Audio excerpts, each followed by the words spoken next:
teman-teman, selamat bergabung di ibadah online Fresh Generation dan Excel Grace Community Center Makassar. Mari kita siapkan hati untuk memuji Tuhan, mendengarkan firman Tuhan, dan memberikan persembahan yang terbaik untuk Tuhan. Jika teman-teman merasa terberkati dari ibadah kami, teman-teman bisa like video ini dan subscribe channel Grace Community Center. Dan jangan lupa loncengnya ya, untuk mendapatkan updatean terbaru dari kami. Jika teman-teman juga membutuhkan dukungan doa dan konseling, teman-teman bisa menghubungi nomor WhatsApp yang tertera di layar, atau kalian juga bisa DM di akun Instagram Fresh Gen GCC dan Excel GCC. Selamat beribadah, Tuhan Yesus memberkati. Shalom teman-teman, apa kabar semua? Saya percaya semua teman-teman dalam keadaan sehat, dalam keadaan baik, amin. Nah, sebelum kita ibadah, mari kita satu dalam doa. Tuhan Yesus, terima kasih untuk kesempatan-Mu yang telah Kau berikan kepada kami Tuhan. Walaupun di rumah kami masing-masing kami beribadah, tapi kami percaya hadirat Tuhan, kuasa Tuhan nyata di tempat kami masing-masing Tuhan. Berkati setiap kami Tuhan, ini pujian, ini penyembahan kami hanya bagi nama-Mu Tuhan. Biar segala kemuliaan, segala kehormatan hanya bagi nama-Mu juga Tuhan.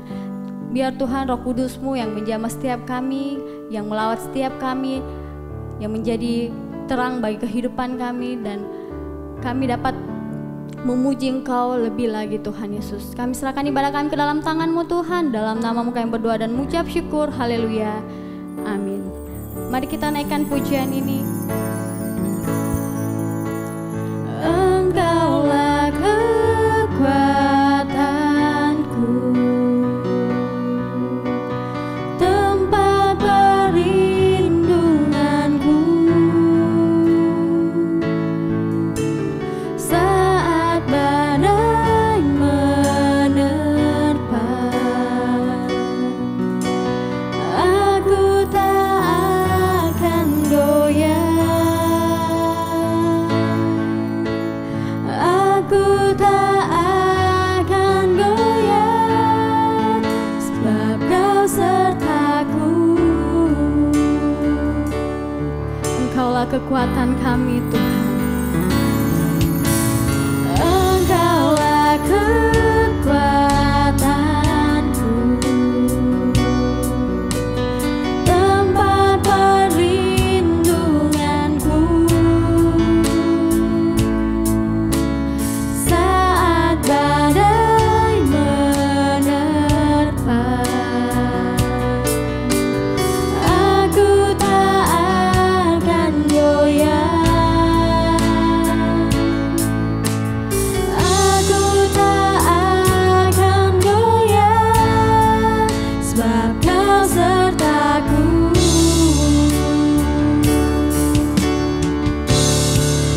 Sejauh langit dari bumi, begitu besarnya kasih-Mu.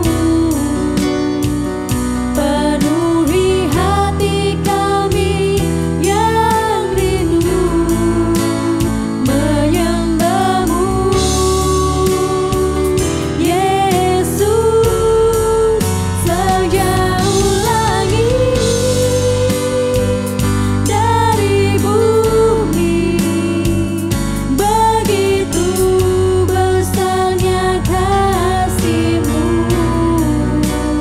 Kaulah Tuhan, kekuatanku, sukacitaku. Kau sukacita kami Tuhan. Engkaulah kekuatanku, tempat perlindunganku. Saat badai menerpa, aku tak akan goyah.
katakan dengan iman kita.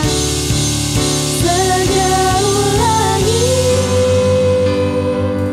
dari bumi, begitu besar kasih-Mu Tuhan. Besarnya kasih, Kau sungguh baik buat kami Tuhan.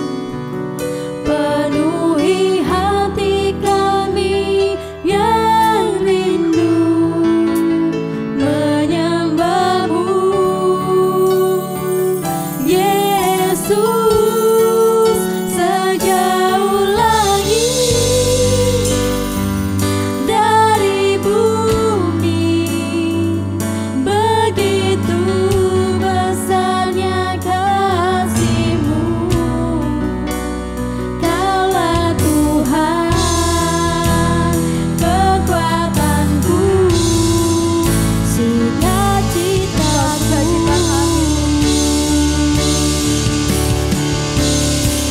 Sejauh langit dari bumi, begitu besarnya kasih-Mu. Penuhi setiap hati, penuhi hati kami yang rindu menyembah-Mu, Yesus. Sejauh langit dari bumi, begitu besarnya kasih-Mu. Kaulah Tuhan, kekuatanku, sukacitaku. Kaulah Tuhan, Kaulah Tuhan, kekuatanku, sukacitaku. Kaulah Tuhan, Kaulah Tuhan, kekuatanku, sukacitaku.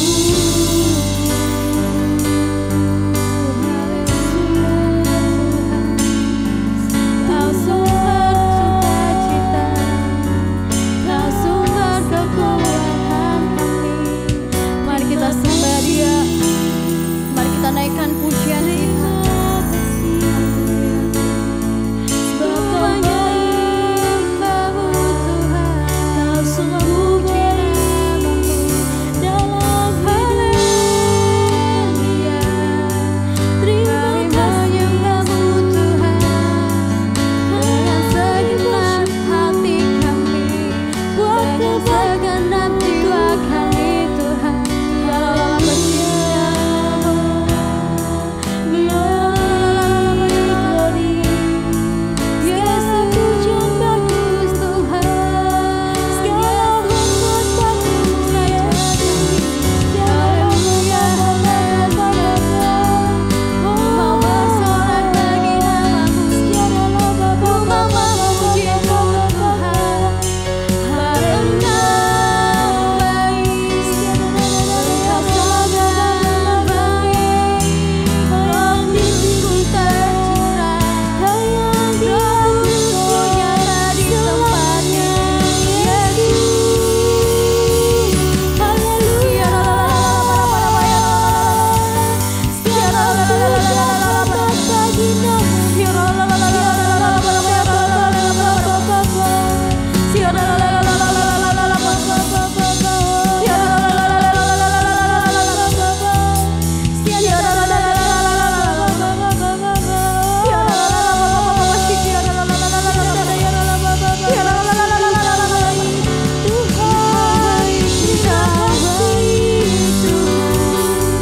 Terima puji nama-Mu, segala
Yes Lord, terima kasih Tuhan. Terima kasih untuk kebaikan-Mu dalam hidup kami Tuhan.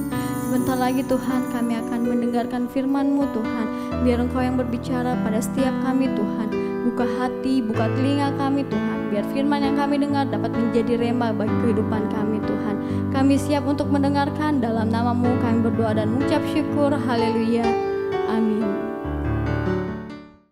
Halo teman-teman, sekarang kita akan memberikan persembahan. Untuk teman-teman yang ingin memberikan persembahan, kalian bisa memberikan persembahan melalui rekening gereja yang tertera di layar. Untuk itu, mari kita satu dalam doa. Bapa, kami bersyukur Tuhan atas berkat-Mu Tuhan sepanjang hari ini Tuhan.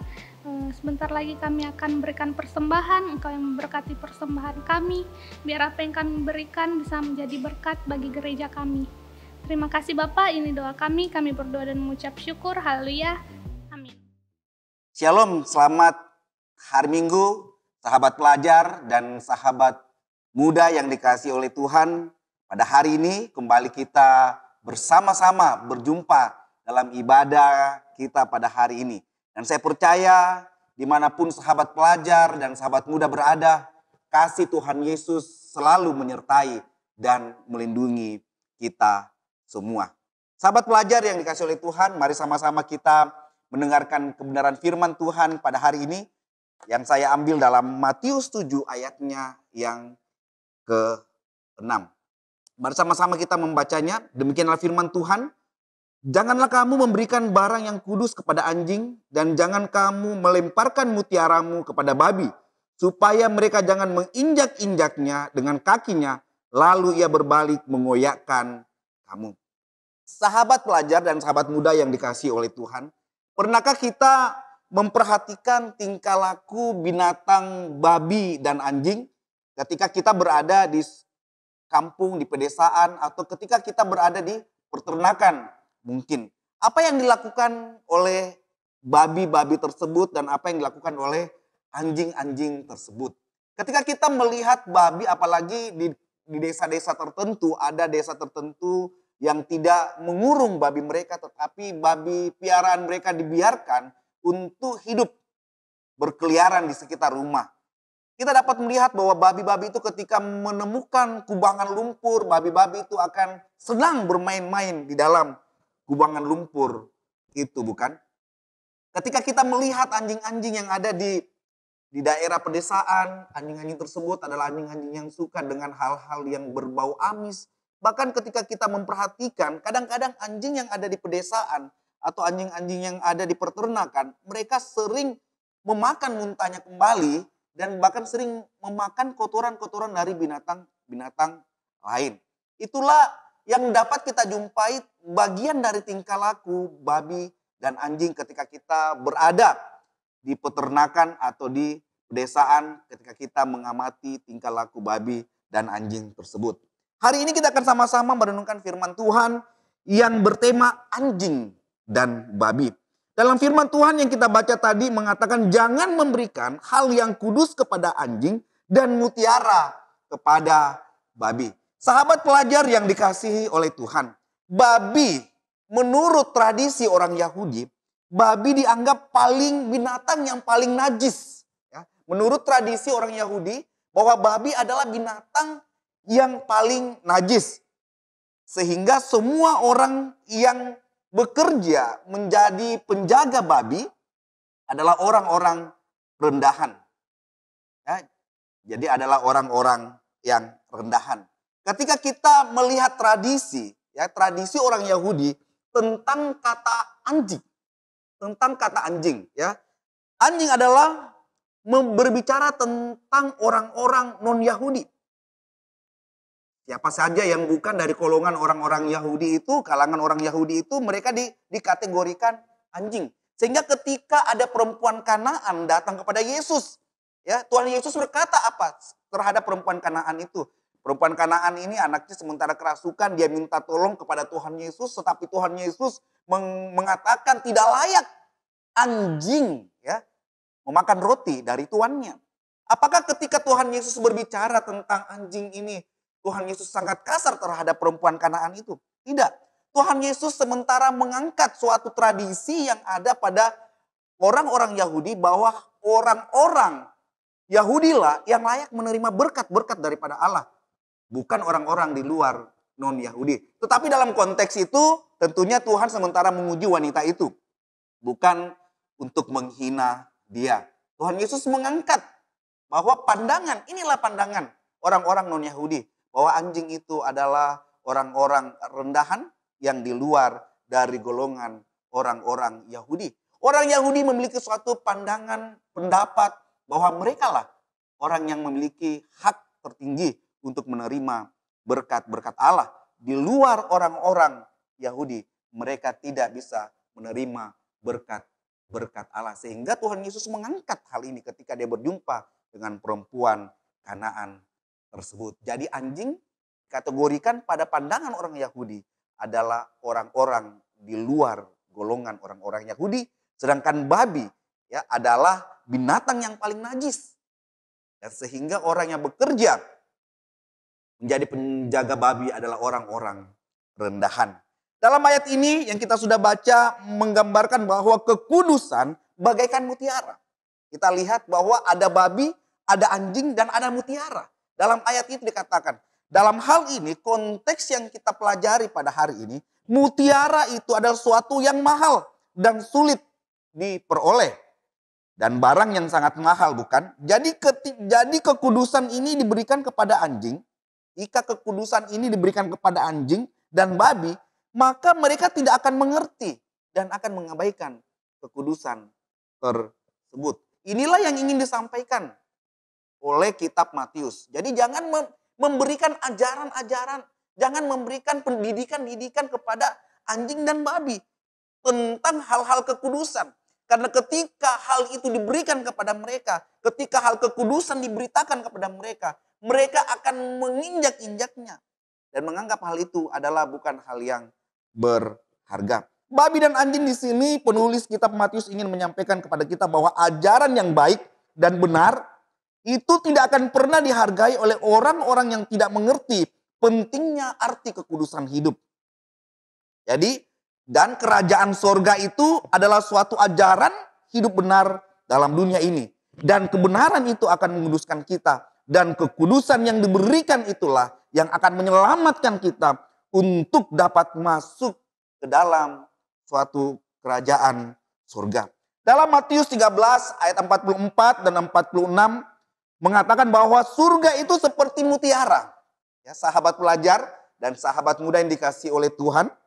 Dalam Matius 13 kita bisa dibuka di Alkitab kita masing-masing. Matius 13 ayat 44 sampai dengan 46 menyatakan bahwa surga itu seperti mutiara, barang yang berharga yang tersimpan di ladang. Dan mutiara itu harus dikerjakan dengan mencarinya dan membayar harga untuk memperoleh mutiara tersebut. Kerajaan surga melambangkan mutiara yang indah. Yang bermakna bahwa tidak semua orang mampu memiliki kerajaan surga tersebut. Karena harus dikerjakan, harus diusahakan. Mungkin sahabat muda dan sahabat pelajar ketika kita mendengarkan kata mutiara ini, kita berpikir kenapa mutiara itu ada di ladang? Bukankah mutiara itu ada di laut? Bukankah mutiara itu ada di dasar-dasar laut yang paling dalam yang sulit untuk diambil? Sahabat muda yang dikasih oleh Tuhan, ada suatu kenapa Tuhan Yesus, kenapa penulis Matius ini mengatakan bahwa mutiara itu ada di dalam ladang yang tertanam. Ini adalah suatu tradisi ketika pada zaman itu orang-orang ketika perkampungan mereka diserang, mereka menyembunyikan harta mereka di ladang. Mereka menggali tanah yang dalam, menyembunyikan semua harta mereka di dalam tanah itu. Dalam tanah itu sehingga orang lain tidak tahu bahwa mereka menyembunyikan kekayaan mereka di situ. Ketika orang itu mati, maka segala harta benda yang mereka tanam adalah suatu misteri yang tidak bisa ditemukan, hanya orang itu tahu di mana tempat harta mereka simpan. Sehingga ketika orang mengerjakan ladang itu dan menemukan harta itu, dikatakan dalam firman Tuhan Matius 13 ayat 44 itu, dia tanam kembali mutiara itu dan dia menjual segala harta miliknya untuk bisa membeli tanah itu sehingga mutiara yang tertanam di dalam ladang itu menjadi miliknya. Suatu hal yang luar biasa.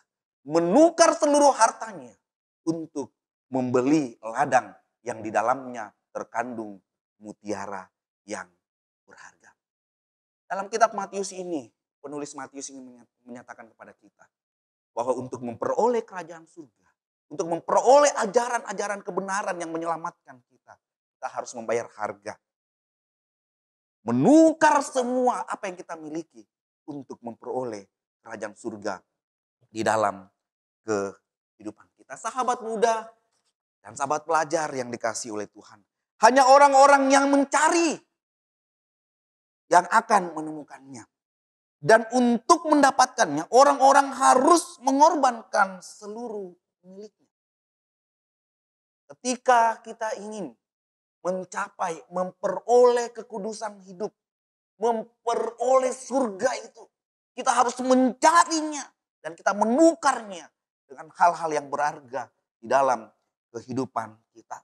Pada zaman Yesus dan Rasul Paulus, mutiara sangat diminati. Pedagang-pedagang harus pergi ke Laut Merah, Teluk Persia, dan juga ke India untuk mendapatkan mutiara tersebut. Mutiara yang paling rendah mutunya dari Laut Merah. Mutiara yang berasal dari Teluk Persia, pesisir Sri Lanka, dan India, itu dia memiliki mutu yang lebih bagus. Seorang pedagang harus mengadakan perjalanan di dalam mencari dan mendapatkan mutiara yang lebih besar dan lebih baik. Penafsir lain mengungkapkan bahwa mutiara melambangkan orang-orang yang percaya, yang sudah dibeli oleh Yesus dengan darahnya yang mahal, oleh kematian Yesus Kristus. Yesus datang mencari manusia yang berdosa. Yesus datang menebus manusia yang berdosa. Karena bagi Yesus kita adalah mutiara yang berharga. Sehingga Yesus datang mencari kita. Yesus datang menebus kita, memberikan nyawanya supaya kita memperoleh kerajaan surga di dalam kehidupan kita. Sahabat pelajar dan sahabat muda yang dikasihi oleh Tuhan. Jadi apa yang harus kita lakukan agar kita tidak disamakan dengan babi dan anjing yang menolak mutiara dan kekudusan yang datangnya dari Tuhan. Sahabat pelajar dan sahabat muda yang dikasihi oleh Tuhan. Dalam kisah anak yang hilang kita dapat pelajari bahwa ada dua hal yang kita dapat lihat. Ketika kita membaca atau ketika kita kembali mengingat kisah cerita tentang anak yang hilang. Saya percaya bahwa sahabat muda dan sahabat pelajar sangat tahu jelas tentang kisah anak yang hilang ini. Bahkan mungkin kita pernah menjadi orang-orang yang memperlakukan drama tersebut, melakukan drama tentang anak yang hilang. Dalam kisah anak yang hilang, ada dua hal yang dapat kita pelajari ya. Jadi apa yang harus kita lakukan agar kita tidak disamakan dengan babi dan anjing yang menolak mutiara dan kudusan. Kita dapat melihat dua hal yang pertama. Dua hal pertama yang dapat kita lihat adalah dalam kisah anak yang hilang. Yang pertama, agar kita tidak disamakan dengan babi dan anjing. Kita tahu sama-sama ceritanya tentang perumpamaan mengapa Tuhan Yesus mengangkat perumpamaan tentang anak yang hilang. Yang akhirnya anak yang hilang itu disamakan menjadi memiliki derajatnya yang rendah. Seperti yang kita katakan tadi, ya seperti yang sudah saya katakan di awal. Bahwa pandangan orang Yahudi bahwa babi itu adalah binatang yang sangat najis, paling najis. Dan orang yang menjaga babi itu adalah orang yang memiliki derajat paling rendah. Memiliki derajat yang paling rendah. Dalam kisah anak yang hilang ini, sang anak yang meninggalkan bapaknya, sang anak yang meninggalkan Tuhan, disamakan dengan orang yang memiliki kehidupan yang najis, disamakan dengan orang yang memiliki kehidupan yang paling rendah, yang tidak dihargai. Bahkan disamakan dengan babi. Bahkan babi lebih berharga dari dia, bukan? Sehingga ketika dia ingin makan, dia tidak bisa memakan apa yang diberikan kepada babi. Dia tidak bisa memakannya karena sang pemilik babi tidak mengizinkan dia untuk memakan makanan babi. Artinya dia lebih rendah dari binatang babi. Dia lebih najis dari binatang babi. Sahabat pelajar dan sahabat muda, hal apa yang kita pelajari? Supaya kita tidak disamakan dengan anjing dan babi. Hal yang pertama yang harus kita tanamkan dalam pikiran kita. Hal pertama yang harus kita simpan di dalam hati kita. Yang harus mengingatkan kita bahwa betapa pentingnya, betapa berharganya kita di hadapan Tuhan. Sehingga Tuhan itu datang. Jadi hal yang pertama yang harus kita tahu. Hidup dalam bimbingan Tuhan. Sahabat pelajar yang dikasihi oleh Tuhan dan sahabat muda. Supaya kita tidak disamakan dengan orang-orang yang najis. Kita tidak disamakan dengan babi. Kita harus tetap hidup di dalam bimbingan Tuhan. Dalam Amsal, mari sama-sama kita lihat apa yang dikatakan oleh Amsal 3 ayatnya yang ke-11. Hai anakku, janganlah engkau menolak didikan Tuhan. Dan janganlah engkau bosan akan peringatannya. Sahabat muda dan sahabat pelajar yang dikasihi oleh Tuhan. Kita harus tetap hidup di dalam bimbingan Tuhan. Di dalam kehidupan kita. Selama kita ada di dalam dunia ini. Selama kaki kita memijakkan di bumi ini. Selama kita masih menghirup udara dalam bumi ini. Kita harus tetap tinggal di dalam bimbingan Tuhan. Dari ke sekolah minggu, remaja, pemuda, bahkan sampai tua, sampai kita menutup mata kita. Kita harus tetap hidup di dalam bimbingan Tuhan. Itulah dikatakan oleh Amsal. Jangan menolak. Sehingga Tuhan Yesus menyamakan. Ketika ada anak yang hilang ini meninggalkan orang tuanya. Tuhan menyamakan bahwa, Yesus menyamakan bahwa orang tua dan Allah adalah sejajar. Allah mengambil suatu perumpamaan meninggalkan ayahnya. Atau orang tuanya. Sama dengan halnya meninggalkan Tuhan. Jadi Tuhan ingin mengatakan. Belajar dari perumpamaan ini yang saya berikan kepada engkau. Tetaplah hidup di dalam bimbingan Tuhan. Jangan keluar dalam anugerah Tuhan. Proses hidup apapun yang engkau alami hari ini. Jangan engkau keluar dari bimbingan Tuhan. Persoalan hidup apapun yang engkau alami hari ini. Jangan keluar dalam bimbingan Tuhan. Tetap ada di dalam bimbingan Tuhan. Proses.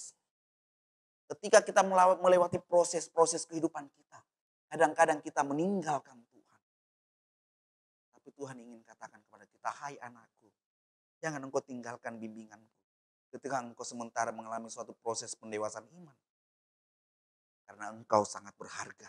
Sehingga Sang yang menginginkan proses-proses itu untuk menjadikan engkau mutiara-mutiara yang bersinar bagi dunia ini.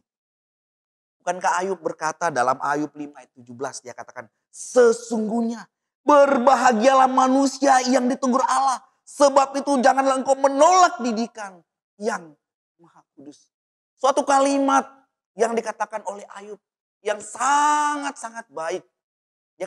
Ayub pernah mengatakan dan tertulis dalam kitab Ayub. Dulu saya mengenal Allah dari kata orang. Tetapi hari ini saya melihatnya dan saya mengalaminya sendiri. Oh Tuhan, itu ada. Terkadang Allah membuat kita masuk dalam suatu proses kehidupan. Supaya kita tetap dalam bimbingan Allah. Sehingga kita bisa melihat kuasa Allah bekerja di dalam kehidupan. Jangan pernah meninggalkan bimbingan Tuhan. Bimbingan Tuhan bisa datang dalam bentuk komsel kita tentunya. Jangan pernah meninggalkan komsel kita.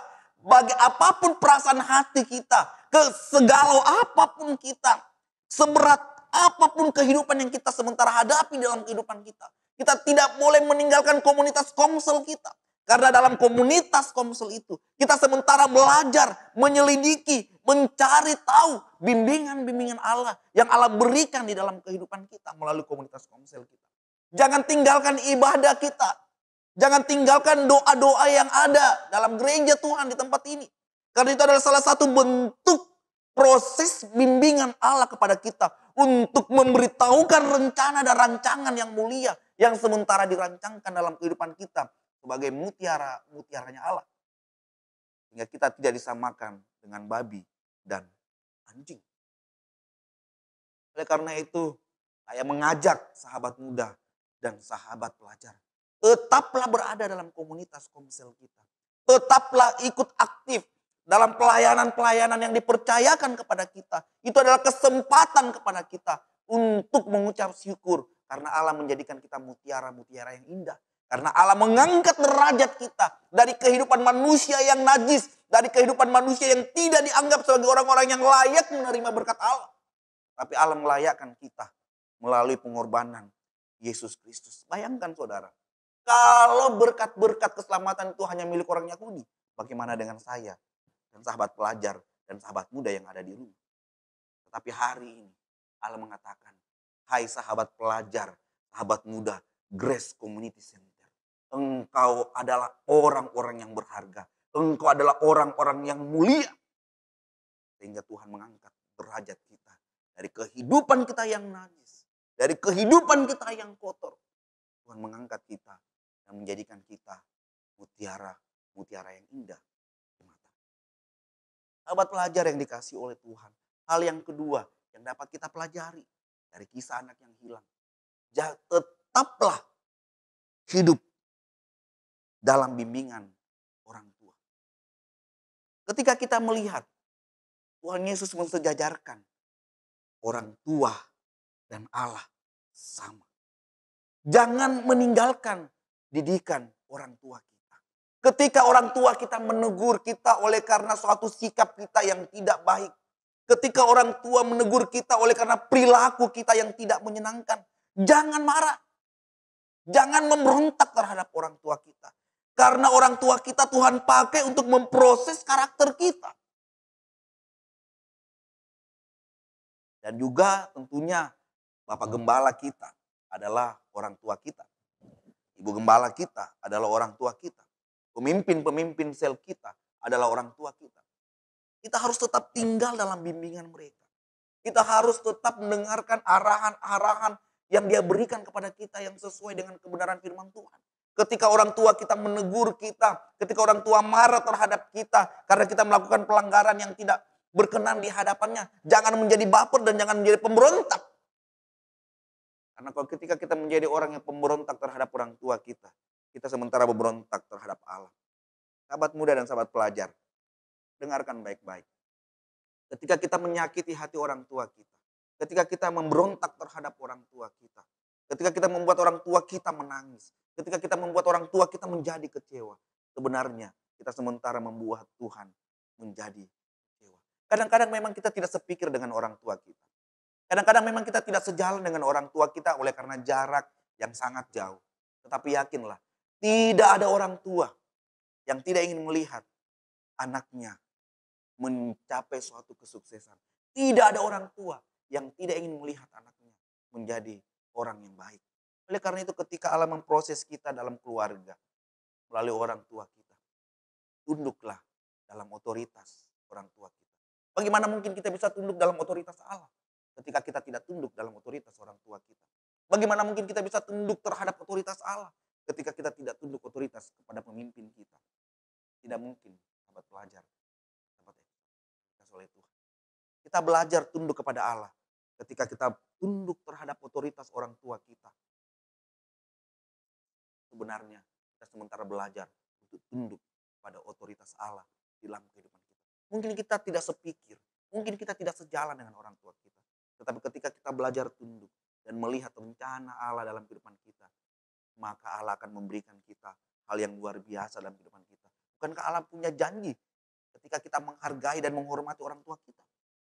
Apa janji Tuhan ketika kita menghargai dan menghormati orang tua kita? Umur panjang dan kejayaan Tuhan berikan kepada orang-orang yang tunduk dan takut akan orang tua mereka. Orang-orang yang mendengarkan otoritas orang tua mereka. Orang-orang yang melakukan menyenangkan hati orang tua mereka. Tuhan akan memberkati mereka. Itu janji Allah bagi setiap sahabat pelajar, sahabat muda, dan bagi saya sendiri. Ketika kita tunduk terhadap otoritas orang tua kita sementara melakukan kehendak Tuhan di dalam kehidupan kita. Itu yang dapat kita lihat ketika kita melihat anak yang hilang, di mana Allah mensejajarkan orang tua dan Tuhan. Ketika Yesus mengatakan ada seorang anak yang meninggalkan ayahnya. Ayah di sini berbicara tentang Allah, tetapi Yesus mengambil perumpamaan orang tua. Jadi Allah mensejajarkan antara Allah dan orang tua. Artinya ketika kita belajar tunduk terhadap otoritas orang tua kita, ketika kita belajar menghargai keputusan-keputusan orang tua kita, ketika kita belajar menerima didikan-didikan yang datangnya dari orang tua kita, sebenarnya kita sementara menerima otoritas Allah, tunduk di dalam otoritas Allah. Hal yang ketiga, yang terakhir, yang harus kita pelajari supaya kita tidak disamakan dengan babi dan anjing. Yang ketiga adalah hidup meninggalkan kecemaran. Hidup meninggalkan kecemaran. Ketika kita percaya kepada Yesus Kristus sebagai Tuhan dan Juru Selamat. Ketika kita menerima Dia sebagai Tuhan dan Juru Selamat kita. Kita meninggalkan semua kecemaran hidup kita, bukan? Kita yang perokok dulunya sebelum mengenal Tuhan. Kita rela meninggalkan rokok kita. Akan pengenalan kita akan Tuhan. Kita dulunya yang terlibat dengan pergaulan-pergaulan yang bebas. Kita akan meninggalkan pergaulan-pergaulan yang bebas untuk pertobatan kita. Kita dulu mungkin orang yang terlibat dalam kasus narkoba dan kejahatan-kejahatan lain. Ketika Allah masuk dalam hati kita. Ketika Yesus masuk dalam hidup kita. Ketika kita menerima Yesus Kristus dalam kehidupan kita. Kita meninggalkan segala kehidupan yang najis. Segala kehidupan yang kotor. Dalam kehidupan kita. Bukan? Makanya supaya kita tidak disamakan dengan babi dan anjing. Kita harus meninggalkannya jauh ke belakang. Dan tidak pernah kembali melakukan hal-hal yang najis di dalam kehidupan kita. Di dalam 2 Petrus 2 ayatnya yang ke-20. 2 Petrus 2 ayatnya yang ke-20 sampai dengan ayatnya yang ke-22. Jadi 22. Berbunyi seperti ini. Sebab jika mereka oleh pengenalan mereka akan Tuhan dan Juru Selamat kita Yesus Kristus telah melepaskan diri dari kecemaran-kecemaran dunia ini. Telah melepaskan diri dari kecemaran-kecemaran dunia ini. Kita semuanya ketika kita mengenal akan Tuhan, ketika kita bertobat dan menerima Yesus Kristus sebagai Tuhan dan Selamat kita meninggalkan kecemaran-kecemaran di dalam kehidupan kita. Tetapi dikatakan ya, tetapi terlibat lagi di dalamnya. Maka akhirnya keadaan mereka lebih buruk daripada semula. Karena itu bagi mereka adalah lebih baik jika mereka tidak pernah mengenal jalan kebenaran daripada mengenalnya. Tetapi kemudian berbalik dari perintah kudus yang disampaikan kepada mereka. Bagi mereka cocok apa yang dikatakan peribahasa yang benar ini. Anjing kembali kepada muntahnya. Dan babi yang mandi kembali ke kubangannya. Sahabat pelajar dan sahabat muda yang dikasih oleh Tuhan. Supaya kita tidak disamakan dengan babi dan anjing. Kita harus hidup meninggalkan jauh ke belakang segala masa lalu kita. Kita harus hidup jauh meninggalkan ke belakang segala kecemaran-kecemaran kita. Kita yang perokok dulunya ketika kita mengenal Tuhan Yesus Kristus. Kita meninggalkan rokok itu, jangan kembali lagi merokok. Ketika engkau mengalami tekanan.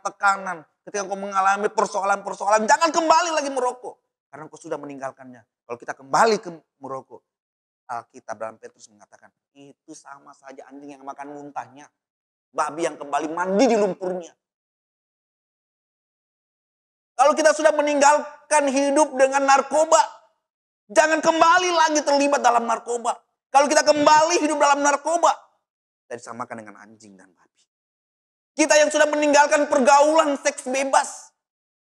Kita yang sudah mengenal kebenaran ketika kita kembali melakukannya, kita disamakan dengan anjing dan babi. Oleh karena itu sahabat pelajar dan sahabat muda yang dikasihi oleh Tuhan. Mari kita meninggalkan semua kecemaran-kecemaran yang menodai kehidupan kita, yang menajiskan kehidupan kita. Kita selalu memandang Yesus dalam kehidupan kita, yang sudah menyucikan dan menguduskan kita dari segala kenajisan. Dulu kita yang hidupnya seperti babi, dulu yang kita orang-orang yang tidak dipandang seperti anjing. Tetapi oleh karena karya Yesus Kristus di atas kayu salib, yang melihat betapa berharganya kita, Yang betapa berharganya sahabat pelajar dan sahabat muda dan saya di mata Tuhan. Sehingga ia datang mengerjakan suatu karya keselamatan. Karena bagi Yesus Kristus kita adalah mutiara-mutiara yang berharga. Maukah kita kembali kepada kenajisan ketika kita sudah mempercayai Yesus Kristus sebagai Tuhan dan Juru Selamat kita? Maukah kita kembali hidup di luar anugerah Tuhan ketika kita sudah mengalami dan mengecap segala kebaikan Tuhan di dalam kehidupan kita? Sahabat pelajar, mari kita meninggalkan segala kenajisan kita. Sahabat muda, mari kita meninggalkan segala kecemaran-kecemaran hidup kita yang membuat kita semakin jauh daripada Allah. Oleh karena itu, kita harus tetap fokus. Karena kita bukan lagi babi dan anjing. Kita bukan lagi orang-orang yang najis. Kita lagi bukan orang-orang yang tidak menerima anugerah Tuhan. Kita adalah mutiara-mutiara yang indah di pandangan mata Allah. Oleh karena itu mari kita kerjakan keselamatan kita. Mari kita kerjakan kebenaran-kebenaran kehidupan kita. Tetap tinggal dalam ajaran Tuhan. Tetap tinggal dalam ajaran orang tua kita. Dan kita tetap hidup di dalam kekudusan hidup kita. Dengan menjauhkan diri kita dari segala hawa nafsu dan kecemaran-kecemaran dunia ini. Apa yang senantiasa mengganggu kita. Apa yang senantiasa menggoda kehidupan kita. Jauhkan semuanya itu. Minta kekuatan terhadap Roh Kudus. Untuk memberikan kita kemampuan dan kekuatan. Untuk tetap tinggal dalam anugerah Allah. Untuk tetap tinggal dalam kehidupan yang kudus. Dan menyenangkan hati Tuhan di dalam kehidupan kita. Mari kita menjadi pemuda dan remaja yang cerdas dan bijak. Mari kita tetap dalam bimbingan firman Tuhan dan orang tua kita. Serta menjauhkan keinginan-keinginan daging. Emosi remaja dan emosi muda yang ada dalam diri kita. Yang bisa membawa suatu dampak penyesalan yang luar biasa di dalam kehidupan kita. Tapi kita tetap berserah kepada Tuhan. Minta pertolongan kepada Tuhan. Supaya Tuhan menguatkan setiap kita. Untuk tetap tinggal dalam anugerah Tuhan. Sehingga persoalan apapun yang ingin mengalihkan kita. Yang ingin mengembalikan kita kepada kehidupan yang cemar. Kita katakan tidak. Karena karya Allah dalam Yesus Kristus jauh berharga. Yang sudah diberikan kepada saya. Kepada setiap kecemaran-kecemaran itu. Saya memilih Yesus. Dan saya menjauhkan diriku dari segala kecemaran-kecemaran. Dan saya ingin tetap tinggal dalam didikan Tuhan dan orang tua. Sebagai bukti bahwa saya tunduk terhadap otoritas Allah di dalam kehidupan. Mari kita tundukkan kepala, kita berdoa. Terima kasih Tuhan. Karena kami dulu orang-orang yang najis. Kami adalah orang-orang yang tidak layak. Tapi oleh karena anugerah-Mu, kami yang najis ini Engkau sucikan. Kami orang-orang yang tidak layak ini Engkau layakkan. Berikan kami kemampuan Tuhan. Agar kami selalu menghargai karya pengorbanan-Mu yang sudah menyucikan dan menguduskan kami. Kami ingin menjadi anak-anak muda, anak-anak remaja yang tetap hidup dalam bimbingan Tuhan. Dan tetap hidup dalam bimbingan kedua orang tua kami. Dan kami mau menjauhkan diri kami dari segala kecemaran dan kenajisan dalam dunia ini. Terima kasih Tuhan, karena kami percaya Roh Kudus akan memampukan kami untuk tinggal dalam anugerah Allah. Dalam nama Tuhan Yesus Kristus kami berdoa dan mengucap syukur. Haleluya. Amin.